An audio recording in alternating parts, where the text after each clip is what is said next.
Ang panalangin natin, bring him home! Bring him home! Bring him home! At ngayon, mga kababayan, mapapakinggan po natin ang video message ng may bahay ni dating Pangulong Rodrigo Duterte, walang iba kundi si Ma'am Hanilet Avancenia.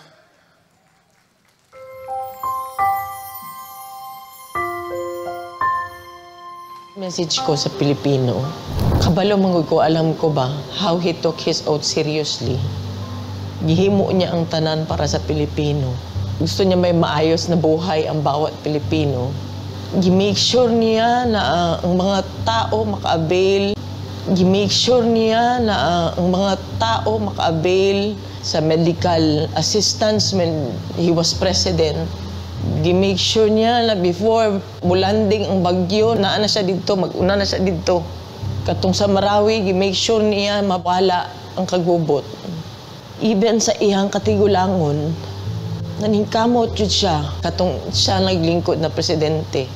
Miski nakapoy siya, wala mo kabalo na during the time na pandemic, almost failing na iyang health.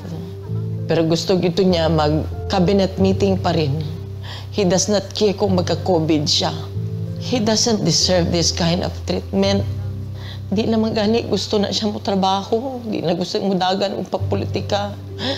Ang tao lang si amugos niya. Kinakatila mo sa kind of leadership na iyang gihatag.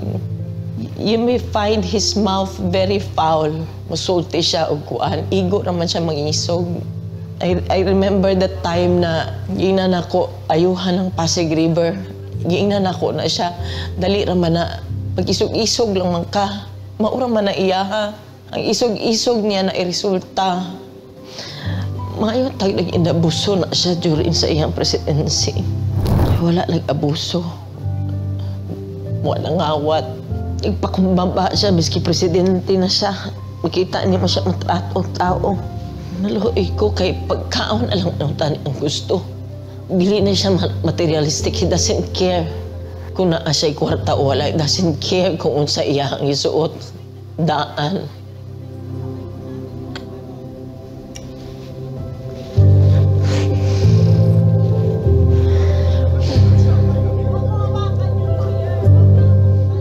Wala ko kapalo sa akong pagtabang. Maski kaluoy na lang unta. Kaluoy na lang. Abuso. Grabe. Abuso. Simple lang ay yung gusto. Deprive pa yun ninyo.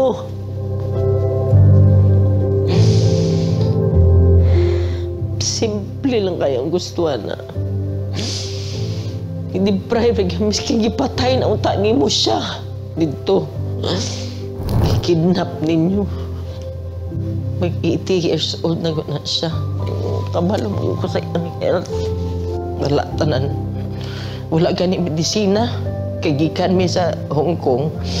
Good for 3 days lang iyang dala. Pati sa nina. Grabe, abuso.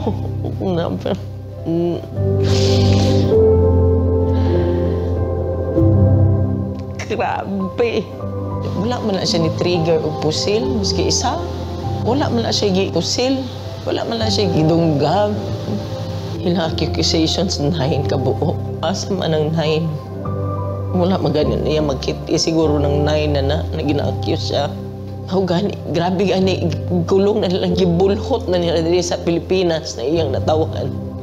Yung anak pag ginabuhat diri sa mga di ko katulog, dili ko makapuyo sa among sariling balay. Balo ka ba? First night na ako gikan sa katong pag-abot na mo uguan. Wala lang ko nakauli sa among balay. Plano-plano na lang ko asa ko matulog. Nangiyo lang ko. Wala ko kabalong sa wala ko kabalong sa ako. Maluoy lang ko kay ultimo pagkaon na ba? Binisaya lang ang gusto na. Kung uba naghandong, mansyon ka na sa dili. God. Pero lang. Maghangyo ko sa inyo. Di tabundang, hanto di siya bubalik. Ayaw gyud mo unlang, di ta mo unlang. Please continue to pray for him.